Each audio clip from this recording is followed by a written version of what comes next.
일주일 전에 이제 새로운 정부가 출범을 했습니다.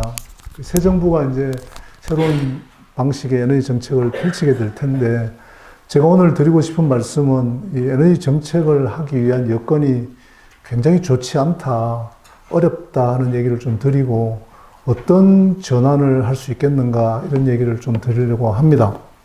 일단 제가 제목에다 이렇게 써봤는데, 에너지 정책이 사라진 5년의 공백, 이렇게 말을 해봤습니다.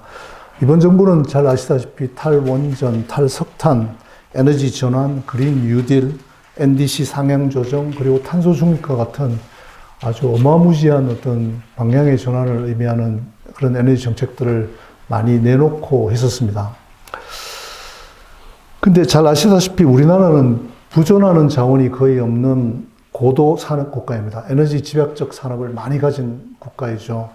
그래서 부존하는 자원이 없으면 에너지를 많이 쓰는 산업을 하지 않든지, 에너지를 많이 쓰는 산업을 하려면 에너지가 많이 있어야 되는데, 우리는 지극히 모순되게도 이 두 가지 특성이 굉장히 모순된 상태로 지난 수십 년간 국가의 경제를 발전시켜온 그런 나라다 하는 겁니다. 이 모순된 어떤 이런 형태의 특성은 우리로 하여금 계속 에너지 안보를 계속 유지하는 게 결코 쉽지 않은 그런 나라다, 이런 어떤 생각을 먼저 가지고 볼 필요가 있습니다. 오늘 제가 발표하는 산업 경쟁력 포럼의 입장에서 봐서도 아마 그런 생각을 해야 되지 않나, 이렇게 생각을 합니다. 사실 우리는 에너지가 없기 때문에 이거다 저거다 고를 수 있는 선택지가 별로 없습니다. 그럼에도 불구하고 에너지 전환을 급격하게 이렇게 추진함으로써 어떻게 보면 에너지 안보에 아주 심각한 위협을 가하는 일이 발생한 게 아닌가, 저는 이렇게 생각을 합니다. 그런 위험에 지금 직면하고 있다, 이렇게 생각을 합니다. 간단하게 제가 왜 그런 생각을 하는가를 좀 말씀드리고, 대외적인 여건도 말씀드리도록 하겠습니다. 이 그림은 2050 탄소 중립 더 늦기 전에 하는 포스터입니다. 이 말이 갖고 있는 함축이 굉장히 큽니다. 더 늦기 전에 우리가 탄소 감축을 하기 위한 그걸 해야 된다는 게 탄소 중립의 기본적인 목표입니다. 이 더 늦기 전에란 말은 신해철이라는 가수가 만든 노래 제목입니다. 굉장히 감성적이고 우리 마음에 와닿고 아름다운 주제이지만, 사실은 이런 어떤 감성에 호소하는 어떤 정책적인 걸 하기 전에 이걸 하게 되면 도대체 어떻게 가능한 것인가, 과연 가능하긴 한 것인가, 비용은 얼마나 드는 것인가, 이렇게 하면 다른 산업은 어떻게 되는 것인가에 대한 고려가 전혀 없다는 측면에서 탄소 중립의 문제가, 그걸 추진하는 과정에 문제가 있지 않았나, 이렇게 생각을 합니다. 많은 사람들이 에너지를 많이 알고는 있지만 이 근본적인 에너지의 구조를 조금은 이해하고 있어야 탄소 중립이 왜 무리한 주장인가를 알 수가 있습니다. 이 그림은 우리나라가 한 해 동안 쓰는 에너지의 총량을 다 합쳐서 하나의 원으로 되어 있는 파이 그림으로 그려놓은 것입니다. 노란색 동그라미가 우리나라가 전체가 쓰는 에너지다, 이렇게 생각을 한다면 그 중에 81%에 해당하는 왼쪽에 있는 노란 부분이 화석 에너지를 직접 쓰는 부분입니다. 상단부에, 오른쪽 상단부에 있는 19%가 전기를 의미합니다. 즉, 화석 에너지를 직접 쓰는 게 81%이고 전기가 19%에 불과합니다. 우리가 마치 에너지 그러면 많은 사람들이 전기가 다다, 이렇게 생각하는데 그렇지 않습니다. 화석 에너지가 81%를 차지하고 있습니다. 도대체 뭐 때문에 그렇게 많은 에너지를 쓰냐, 이렇게 얘기할 수 있겠지만, 포스코가 하는 고로라든가 소성로라든가 그 많은 그 공장에 있는 보일러를 가동하거나 난방을 하는데 쓰고, 그 다음에 자동차, 배, 비행기, 이런 데서 쓰는 게 전부 다 화석 에너지를 직접 태우는 일입니다. 말하자면 천연가스나 석탄이나 석유를 직접 태우는 것이고, 전기로 변환해서 하는 것은 19%에 해당하는 우측 상단부에 있는 부분밖에 없다, 이렇게 얘기할 수 있습니다. 그러나 전기조차도 또 역시 화석 에너지로 만듭니다. 그래서 실제로 비화석 에너지로 전기를 소비할 수 있는 수준은 우리나라 전체 에너지로 따진다면 원전이 한 5% 되고, 신재생 에너지가 현재 2019년 기준으로 1.4%에 해당합니다. 따라서 우리는 6.4%만 겨우 비화석 에너지를 갖고 에너지를 쓰는 것이고, 나머지 94% 가까이는 화석 에너지를 직접 태운다는 겁니다. 근데 탄소 중립은 약간의 대안은 있겠지만 어쨌든 탄소를 배출하는 화석 에너지를 쓰지 않겠다는 개념입니다. 이걸 만약에 단기간 내로 만약에 탈원전까지 해서 위에 있는 원자력으로부터 전기가 나오는 걸 5%를 빼고 나면 현재 1.4%에 불과한 양을 가지고 단시간 내에 전체 에너지를 커버하겠다는 것은 상당한 무리다. 상식적으로 말이 안 된다는 어떤 그런 생각을 한번 해볼 필요가 있습니다. 사실은 에너지에 대한 이해가 지극히 부족한 상태에서 아마 탄소 중립이 선언된 게 아닌가 이렇게 생각을 합니다. 왜냐하면 모든 에너지를 결국 전기화를 해야 됩니다.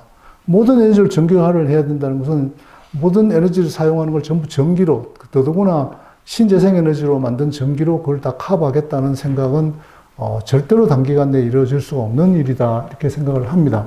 그런 의미에서 본다면 탄소 중립 시나리오라는 게 현실에서의 계획이다 이렇게 얘기하기는 너무 어렵다고 생각을 합니다. 실제로 신재생 에너지의 가능성을 극복하거나 이와 관련된 문제에 대한 해결 방법이 전혀 제시되지 않았고요.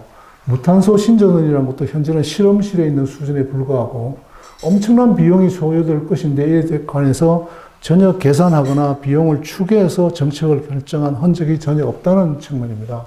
무엇보다도 에너지를 꼭 우리가 연료로만 쓰는 게 아닙니다. 에너지는 원료로도 많이 쓰고 있습니다. 예를 들면 철강을 위시한 1차 금속 산업이나 시멘트를 위시한 비금속, 정유, 도시가스, LPG, 석유화학과 같은 플라스틱 관련 산업들은 전부 다 석유나 석탄 같은 것들을 연료가 아닌 원료로 쓰게 됩니다. 원료로 쓰는 산업은 전기를 아무리 공급해줘도 이런 산업은 영위가 되지 않습니다. 따라서 탄소 중립을 급격하게 하게 된다면 우리나라의 주요 산업이라고 해서는 이 모든 산업들이 설당이 없어지는 문제이기 때문에 이게 탄소 중립 시나리오가 석유, 석탄이나 천연가스와 관련된 것이다 이렇게 생각하면 큰 오해고, 사실은 우리나라 산업 전반에 걸친 엄청난 변화를 가져오는, 소멸하는 결과를 가져오는 그런 아니다 하는 것을 우리가 생각을 하고 탄소 중립을 봐야 한다고 생각을 합니다. 실제로 탄소가 줄어가는 어떤 프로세스에 대해서 좀 생각해 볼 필요가 있습니다. 이 그림은 각국이 1990년부터 지금까지 어떻게 탄소를 배출하고 있는가를, 혹은 앞으로 어떻게 배출할 것인가를 나타내 주고 있는 그림입니다. 제일 아래쪽에 있는 보라색이나 주황색이나 초록색의 나라가 바로 영국과 프랑스와 독일입니다. 이런 나라들은 실제로 1990년도에 이미 탄소 배출 피크에 도달했습니다. 경제가 이미 탄소를 많이 배출하는 산업들은 외국으로 다 물러났고 탄소를 적게 배출하는 산업만 있기 때문에 90년부터 이미 탄소 배출이 줄어들어가고 있습니다. 그러다 보니까 2020년 현재까지 조금씩 줄어들었고, 이런 나라들의 추세처럼 가게 되면 어쩌면 2050년에 정말로 노력하면 잘 안 될 것 같습니다만 이런 나라들은 건재건 할 수 있겠다 이렇게 생각할 수 있습니다. 그러나 우리나라는 어떤 그림인가 하면 제일 위에 있는 블루 컬러가 바로 우리나라입니다. 우리나라는 1990년의 피크가 아니고 현재까지도 피크에 도달하지 못했다고 저희는 평가하고 있습니다. 코로나 팬데믹 때문에 조금 주춤한 건 사실이지만 여전히 빠른 속도로 탄소 배출이 늘어나고 있는 상태인데, 여기서부터 급격하게 2050년까지 수직으로 하강하는 스케줄에 대한 우리가 생각을 좀 생각해 볼 필요가 있습니다. 그래서 이 그림에 나와 있는 것처럼 우리나라가, 사실 중국은 우리보다 더 심해서 현재 탄소 배출에 관련된 비율이 1990년대에 비해서 거의 6배에 가깝습니다. 중국은 우리보다 훨씬 더 위에 있겠죠. 자, 이런 나라들이 탄소 배출을 줄인다는 게 어떤 것인가 하는 것을 한번 생각해 볼 필요가 있습니다. 실제로 영국과 우리나라를 한번 비교해 보고 싶습니다. 영국은 아까 말씀드린 것처럼 1990년에 이미 탄소 배출 피크에 도달하였고, 탄소를 많이 배출하는 대부분의 산업들이 다 사양 산업화되어서 다른 나라로 다 넘어간 상태이고 그렇습니다. 산업혁명을 처음 시작한 영국은 240년 동안 산업화를 하였고, 반면에 우리나라는 70년 동안 빠른 속도로 산업화를 하였습니다. 영국은 제조업이 퇴조하면서 1990년 이전에 이미 탄소 배출 피크에 도달하였고, 현재 30년이 경과했는데 탄소 배출량은 줄어들고 있습니다. 보시는 바와 같이. 그러나 우리나라는 2021년 현재까지도 빠른 속도로 탄소 배출이 늘어나고 있어서 조만간 탄소 배출 피크에 도달은 하겠지만 아직은 확정적이지 않다 이렇게 얘기할 수 있습니다. 근데 영국은 향후 30년 동안 탄소 중립을 달성하겠다는 계획을 갖고 있고요. 우리도 똑같이 30년 동안 탄소 중립을 달성하겠다는 계획을 발표를 했습니다.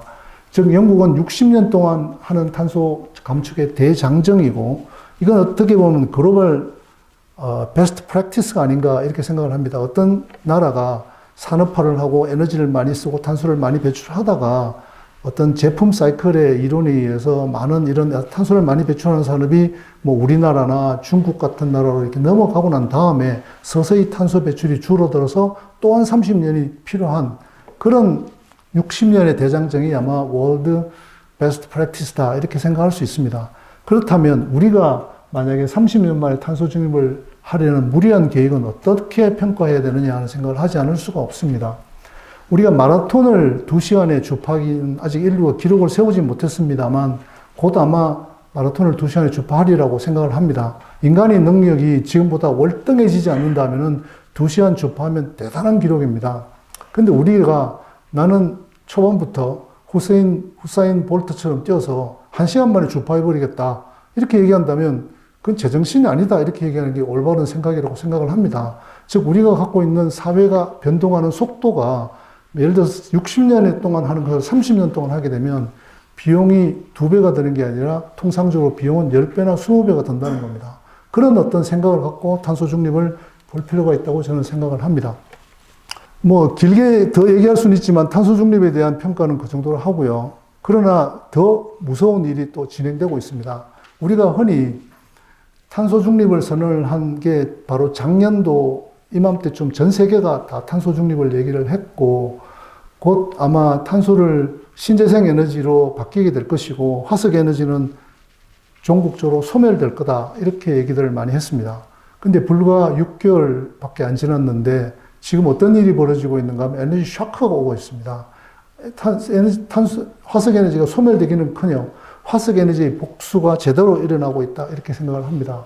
에너지 샤크의 이 제목은 이코노미스트가 작년 연말에 만든 그 주의 표지입니다. 이 에너지 샤크의 그 그림도 잘 그려놨지만 오른쪽에 보면 지난 1년간 에너지나 식량, 원자재의 가격이 급등하는 현상이 전 세계적으로 일어나게 되었습니다. 실제로 그 코비드를 극복해 나가는 과정에서 에너지 가격이 빠른 속도로 상승해서 오른쪽 그림에 보시는 것은 브렌트 스팟 프라이스가 한때 2020년 4월에는 뭐 거의 마이너스에 가 있던 석유 가격이 지금은 127불 갔다가 100불대로 내려왔다가 다시 지금 중국의 봉쇄가 조금씩 풀리면서 110불 정도에 오늘 와 있습니다. 러시아의 우크라이나 침공과 에너지 시장의 경색이 아주 심각합니다. 지난 수십 년 동안 유럽과 러시아의 에너지의 거래가 붕괴될 가능성이 높은 그런 일들이 지금 진행되고 있습니다. 미국은 그 사이에 IEA를 중심으로 해서 미국을 중심으로 해서 막대한 규모의 전략적 비축률을 방출하기로 결정하였습니다. 무려 미국이 1억 8천만 배럴, 그다음에 전 세계 다른 나라가 또 6천만 배럴에서 2억 4천만 배럴이라는 하루에 100한 2, 30만 배럴의 석유를 앞으로 6개월간 풀어버리겠다 이렇게 선언을 했고요. 중국의 봉쇄가 진행되고 있습니다. 이 두 가지 사건은 에너지 가격이 100불 넘던 에너지 가격이 내려가야 정상입니다. 근데 내려가지 않고 있습니다. 현재도 상승세를 유지하고 있습니다. 석유, 천연가스, 석탄 등의 화석 에너지 수급 상황을 볼 때 이런 상황이 상당 기간 지속되지 않을까 이렇게 생각합니다. 에너지는 아시는 바와 같이 가격이 오른다고 해서 변한다고 해서 갑자기 개발할 수 없습니다. 최소한 5년이나 10년의 시간이 걸리는 일들이기 때문에 공급이 따라오는데 수요가 만약에 코비드가 회복되면서 늘어나게 되면 걷잡을 수 없는 가격의 폭등이 일어날 거라고 보고 있습니다. 현재 어느 정도인가 하면 석유가 지금부터 1년 반 전인 2020년에 10월에 41불 하던 게 지금은 104불, 사실 오늘은 110불 정도 되어 있습니다. 거의 2배 넘게 이제 올랐고요. 문제는 석탄 같은 경우에는 원래 아주 싼 에너지였었습니다. 톤당 그 당시 56불 하던 게 이 자료를 만들 때 385불이었는데 어제 400불을 또 넘었습니다. 석탄 가격이 거의 5배 이상을 급등한 상태에 있습니다. 석탄이 천덕꾸러기이고 기후 악당이었던 데서 지금 모자라서 너도나도 석탄을 사기 위한 혈안이 되어 있는 그런 상태로 돌변하는데 불과 6개월밖에 걸리지 않았다는 놀라운 사실입니다.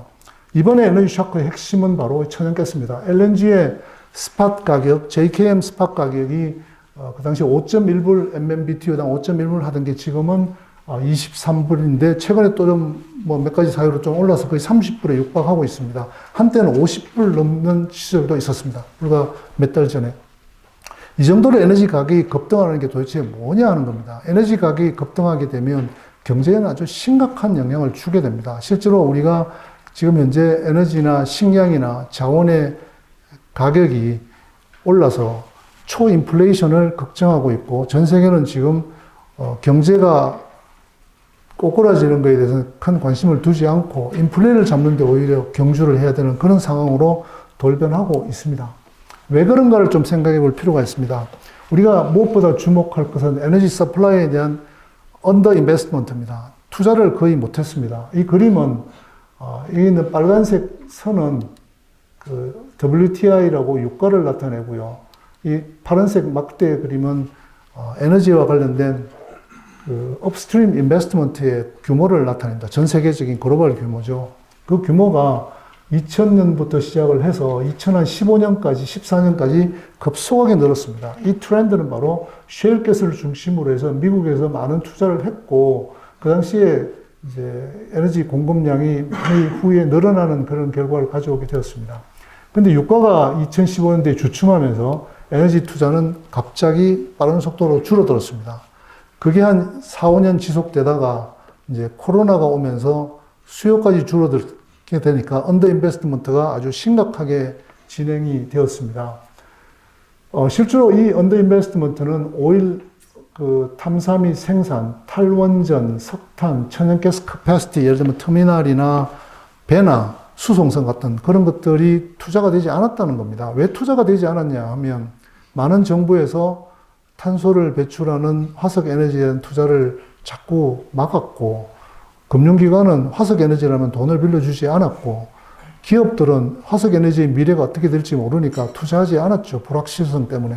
그러나 에너지라는 것은 굉장히 장기적인 물건이어서 한 5년 열심히 투자해도 그때는 전혀 효과가 나타나지 않고, 그 다음 5년이나 10년쯤 지나야 그게 이제 시장에 나오는 그런 특성을 갖고 있습니다. 그런 면에서 본다면 이 계곡의 크기가 앞으로 전 세계 에너지 시장에 어떤 역할을 할 거냐 하는 것에 대한 메시지가 있다고 저는 생각을 합니다. 러시아의 우크라이나 침공은 이걸 더욱더 가속화시켰습니다. 에너지 및 자원이 무기화되고 있고, 러시아가 글로벌 에너지 및 자원의 공급량이 굉장히 큽니다. 식량도 그렇고요. 그 공급망 위기나 가격 인상이 지속되는 데는 현재 우크라이나와 러시아의 전쟁이 역할을 하고 있습니다. 유럽은 러시아 의존도가 굉장히 높아서, 특히 에너지의 면에서는 심각하게 높아서, 특히 천연가스에 관련한 거의 대부분을 러시아의 파이프라인에 의존하고 있기 때문에 유럽은 곧 심각한 위기에 도달할 거다, 이렇게 생각을 하고 있습니다. 우리가 오랫동안 파이프라인을 통하여 유럽과 러시아가 거래를 해왔습니다. 맞으면 냉전 시대 때는 적과 적으로 스파이 활동을 하면서도 가스는 돈을 주고 거래를 해왔습니다. 그 튼튼하던 양쪽 간에 서로 불문을 지고 있던 거래의 구조가 무너지게 되면 전 세계 에너지 서플라이 체인은 아마 큰 변화를 겪게 될 거다, 이렇게 생각을 합니다. 에너지 공급 불안은 각국의 에너지 정책을 급격하게 변화시키고 있습니다. 작년 이맘때쯤만 해도 모든 나라가 탄소만이 에너지 정책을 정하는 가장 유일한 기준인 것처럼 그렇게 모든 일들을 해왔습니다. 그러나 지난 6개월 혹은 그 시간이 지나면서 EU는 EU 텍소노미에 원전을 포함시키기에 이르렀고, 탄소 중립을 선언해서 화석 에너지가 퇴조할 것이라고 생각한 것과는 달리 화석 에너지가 없어서 지금 찾으러 다니는 그런 상황으로 돌변을 하게 되었습니다. 각국은 에너지 정책을 탄소에서 에너지 안보로 급격하게 급선회하고 있습니다. 영국은 COP26를 개최한 나라인데 석탄 화력 발전소를 다시 가동하고 있고, 현재 15%의 원전을 25%까지 확대하겠다고 대규모 투자를 예상하고 있습니다. 뿐만 아니라 CCUS에도 대규모 투자를 해서 화석 에너지를 쓰면서도 탄소를 줄일 수 있는 방법을 강구하려 하고 있습니다. 프랑스는 자국 내 원전을 다시 늘리기로 결정을 했고, 벨기에나 핀란드는 계속 운전을 결정을 하였습니다. 가장 심각한 문제는 독일입니다. 독일은 우크라이나 전쟁이 시작된 이후에 에너지 대란을 우려하고 있습니다. 풍력은 난조를 보이고 있고, 천연가스 공급난으로 석탄 가동을 급히 늘리고 있습니다. 카타르로부터 LNG 도입을 체결하고 있고 터미널을 건설하려 하고 있지만 우리가 배를 통하여 하는 FSRU 같은 경우는 한 1년 걸리지만 터미널 하나 건설하는데도 Financial Investment Decision까지 가려면 한 5년은 걸릴 겁니다. 그러다 보면 독일이 LNG를 도입할 수 없는 상태에서 천연가스가 안 들어오게 되면 독일은 곧 천연가스 레이셔닝, 즉 배급제를 하려고 지금 생각하고 있습니다. 에너지 밴드라는 에너지 전환은 메르켈 정부가 오랫동안 유지해온 에너지를 더 깨끗하고 더 안전한 곳으로 가자고 해서 원전을 문을 닫고 석탄을 줄이고 실제로 줄이지도 못했습니다만 천연가스는 전적으로 러시아에 의존하는 그와 같은 방식의 정책을 오랫동안 추진을 해오면서 러시아의 에너지의 볼모가 되었다 이렇게 지금 평가를 하고 있고 많은 사람들이 아마 독일이 곧 절박한 생존 문제를 초래할 것이다 이렇게 평가하고 있습니다. 독일은 알다시피 우리나라 환경주의자들이 갖고 있던 우리 환상이었습니다. 그 환상의 국가가 갖고 있는 에너지 안보의 몰락을 아마 곧 보시게 될 거라고 저는 생각을 합니다. 실제로 메르켈은 동독 출신의 사람이었고 수상을 오랫동안 했고 많이 평가를 받고는 있지만 그다음에 푸틴과 굉장히 아주 친한 관계였습니다. 그러다 보니까 너무 러시아를 의존을 했는데 그 의존도의 심화는 오랫동안 유지되었던 양국 간의 거래에 있어서의 볼모의 등가성을 깨버렸고 볼모의 등가성이 깨지면서 지정학적인 변화가 엄청나게 오게 되었고 그게 아마 우크라이나 전쟁도 온 게 아닌가 생각을 합니다. 미국은 바이든 정부가 들어올 때 기후환경 정책을 굉장히 앞세웠지만 지금은 기후 극단주의라고 오히려 공격을 받고 있고 트랜지션 프롬 오일을 선언했지만 실제로 바이든은 현재 오펙 플러스에게 정산을 강력히 요구하고 있습니다. 그러나 오펙은 말을 들어주지 않고 있고요. 시장 안정을 위해서 비축돼 있던 석유를 방출하고 있고 연방 소유의 땅에서도 쉐일을 생산하도록 다시 허용하였고 유럽의 LNG 추가 공급을 해야 되는 만큼 최근에 쉐일 가스에 대한 아주 급격한 투자가 지금 일어나고는 있습니다만 이것도 역시 시간은 걸립니다. 중국 역시 전력 부족으로 정전이 심각해졌고 석탄 발전 비중이 급속하게 증가하고 있으며 지금 석탄 생산에 최대의 주력을 하라고 지금 명이 떨어져 있는 상태입니다. 업무의 최우선 과제로 에너지 공급 능력 정대를 갖고 있고요. 인도는 석탄 가격 상승으로 굉장히 고통스러웠고 전력 공급 중단도 있었고 러시아산 에너지 수입을 하다가 미국으로부터 경고도 받는 그런 일들이 있었습니다. 지금 말하자면 각국이 하고 있는 일들이 불과 작년만 해도 아주 좋은 얼굴로 아름다운 탄소 중립을 얘기했지만 에너지 시장의 급격한 변화는 이들의 자세를 완전히 바꾸어서 에너지 안보가 가장 중요한 정책의 핵이다 이렇게 얘기하고 있습니다. 많은 나라들이 호기롭게 탄소 중립을 선언했지만 그리고 그린 에너지가 시대가 올 거라고 얘기를 했지만 실제로는 그 모든 것들이 가만히 생각해 보면 당장 비용이 들지 않는 쉬운 정치적 약속에 불과했다는 것을 우리가 알 수가 있습니다. 당대에 아무런 일도 하지 않아도 되고 그렇게 얘기하면서 정치적 지지를 얻는다는 생각에 아무런 검토 없이 마구 했던 계획이 바로 탄소 중립, 세계 수십 개 국가가 얘기했던 탄소 중립이 아닌가 이렇게 생각을 합니다. 왜냐하면 어느 나라도 우리나라뿐만이 아니라 현실적으로 어떻게 탄소 중립에 도달하겠다는 구체적인 안을 제시하지 못했습니다. 재생에너지는 그 기간에도 빠른 속도로 늘어나지 않았고요. 화석에너지를 제대로 대체하는 수준은 아직도 훨씬 더 미흡합니다. 예상과 달리 화석에너지가 줄어들거나 없어지기는커녕 오히려 확보하기도 어려운 문제에 봉착하는 아이러니가 발생을 하였습니다. 물론 화석에너지 가격이 오르고 공급난이 시작되면 다시 재생에너지에도 더 기회가 오는 일들은 있으리라고 생각을 합니다. 그러나 근본적으로 에너지 전체를 무엇이 커버해야 되는가에 대한 생각의 기전은 바뀔 수밖에 없다고 생각을 합니다. 우리가 에너지 수요는 그대로 있는데 공급 구조나 수단을 원전에서 혹은 석탄에서 신재생에너지를 바꾸는 일이 가능하지 않다는 걸 알아야 됩니다. 그렇게 해서는 정책의 목적을 달성하기 어렵습니다. 에너지를 수요를 줄인다는 것은 가격을 올리고 세금을 늘리는 일입니다. 그런 일들은 정치가들이 아무도 하고 싶어 하지 않습니다. 그러다 보니 수요는 그대로 앉아 있거나 다시 코비드가 회복되면서 막 늘어날 예정인데 공급은 전혀 따라오지 못하는 상태가 되었고 이건 그대로 에너지 안보의 문제를 발생시키는 그런 상태가 되었다 이렇게 생각을 합니다. 에너지 전환에 대한 시도는 글로벌 대세이긴 하지만 너무 짧은 시간 동안의 경험이고 그 앞이 어떻게 될까를 예측하기 아주 어렵습니다. 세계 경제는 아직도 화석 에너지를 80%를 쓰고 있습니다. 그 80%의 화석 에너지를 의존하고 있는데 불구하고 그 서플라이 체인의 구조가 급격하게 바뀌려면 상상하기 어려운 충돌과 혼란이 일어날 것이고 에너지 지오폴리틱스, 지정학이 급격하게 변한다. 이렇게 판단을 합니다.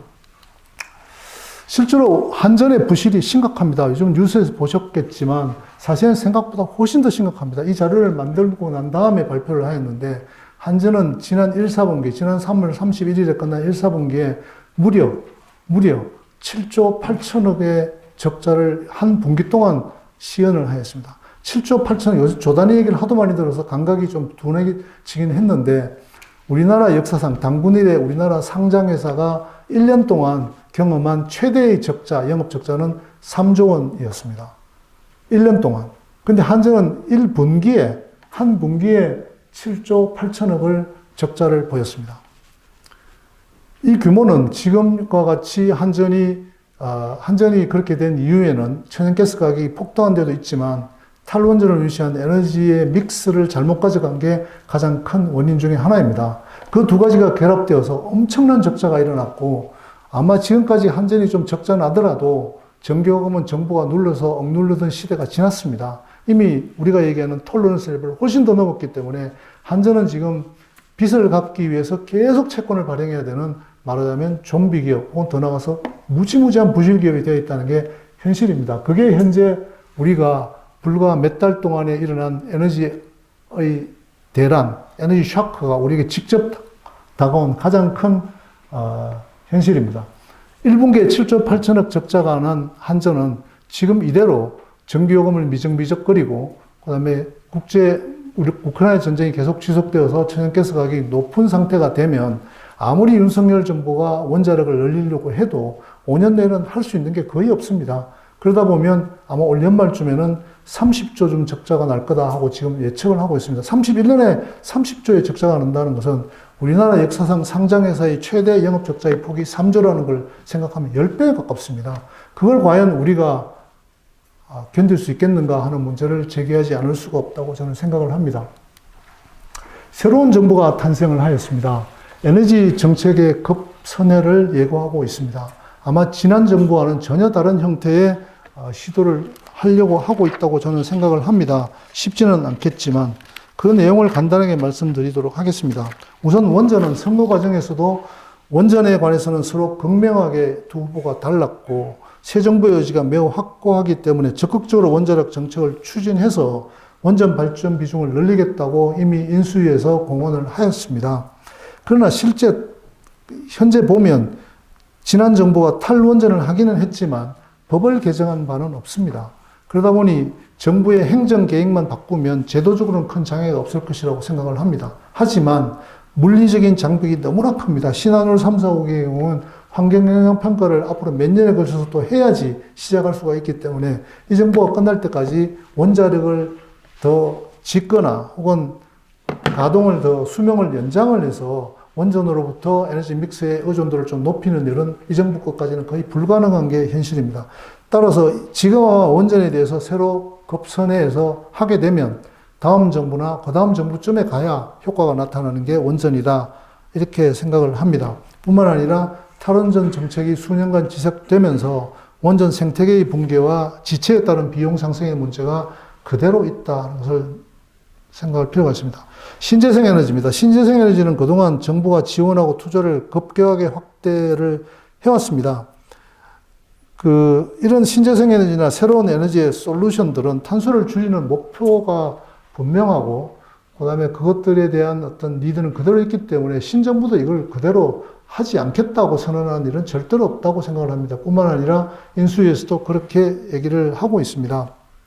그러나 지금까지 정치적으로 억눌러서 과학적 근거에 대해서 검토해보지도 않고 경제적 효율성을 재보지도 않고 말하자면 과학과 계산을 해보지 않은 그런 형태의 검증을 통과하지 않고 했던 일들은 아마 데스밸리를 지나가게 될 거다 이렇게 생각을 합니다. 정치적 백업이 무리한 백업이 끝나게 되면 아마 민낯이 드러날 것이고 이제야 비로소 이게 되는 새로운 에너지의 솔루션인지 아니면 안 되는 것인지에 대한 평가가 일어날 거다 이렇게 생각을 합니다. 민낯이 드러날 거다 이렇게 보고 있습니다.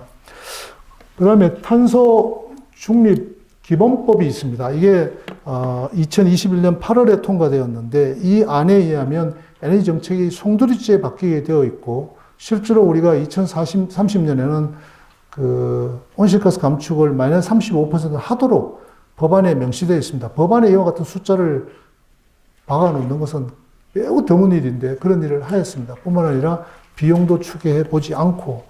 근데 이 법안이 그대로 있다는 겁니다. 아마 의회가 우리나라 국회가 이대로 가는 한에 있어서 법안을 바꾸긴 굉장히 어렵기 때문에 이 법안의 지배를 받으면서 에너지 기본계획이나 전력수급 기본계획을 바꾼다 하더라도 이 법안에 명시되어 있는 35%를 지키려고 한다면 무지무지하게 어려운 일이 발생할 거라고 생각을 합니다. 그래서 현재 이 법안을 그대로 두고 에너지 기본계획을 짜보면 솔루션이 없는 상태가 나올 가능성이 굉장히 높습니다.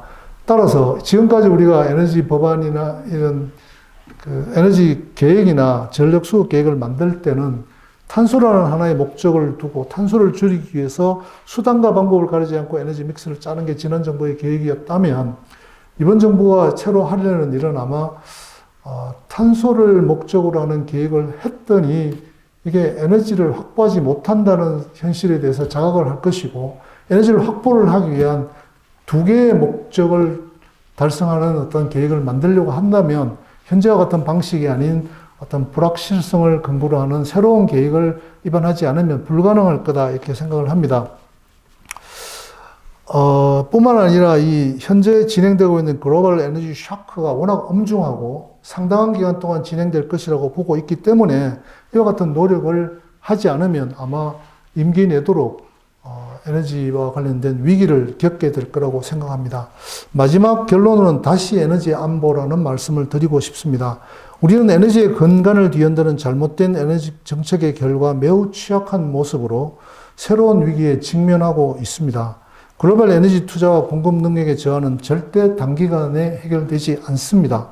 새 정부가 임기 내내 심각한 에너지 문제에 직면할 것으로 예상되고 있습니다. 우리나라는 고도 산업 국가이면서 부존하는 에너지가 없는 나라입니다. 이런 나라가 에너지 안보를 무시하거나 경시하게 되면 반드시 오랜 기간 동안 고통을 겪게 되어 있는 게 우리 에너지 정책의 가장 중요한 반드시 고려해야 될 어떤 생각이 아닌가 이렇게 생각을 합니다. 제 발표는 이 정도로 마치도록 하겠습니다. 고맙습니다. 네.